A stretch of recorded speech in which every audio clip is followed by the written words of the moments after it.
கையிலே ஆகாசம் கொண்டு வந்து ஓம் பாசம் காலமே போனாலும் வாழ்ந்திடும். நான் நினைச்சே பார்க்கல இப்படி நடக்குன்னுட்டு. ஒரே நாள்லயே எங்க வாழ்க்கை மாறிடுச்சு ராகவானால. நல்லதே நடக்கணும் ஐயாவுக்கு.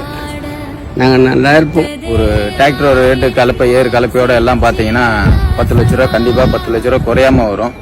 அந்த அந்த ஒரு 10 லட்ச ரூபாய ஒரு சாதாரணமா ஒரே நாள்ல அசால்ட்டா கொடுக்கறது கண்டிப்பா மாஸ்டர் அண்ணனுடைய மரியாதைக்குரிய மாஸ்டர் அண்ணனுக்கு என் மனமார்ந்த நன்றி. இதெல்லாம் ரொம்ப உயிர் இருக்கிற வரைக்கும் மறக்க மாட்டேன். எங்களை வாழ வச்ச தெய்வம். Love you master. Thank you. I love you.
எங்கெல்லாம் கஷ்டப்படுற விவசாயிகள் இருக்காங்களோ கிராமமா நானே தேடி போய் இந்த கையால உதவி செய்யப்படுறேன்.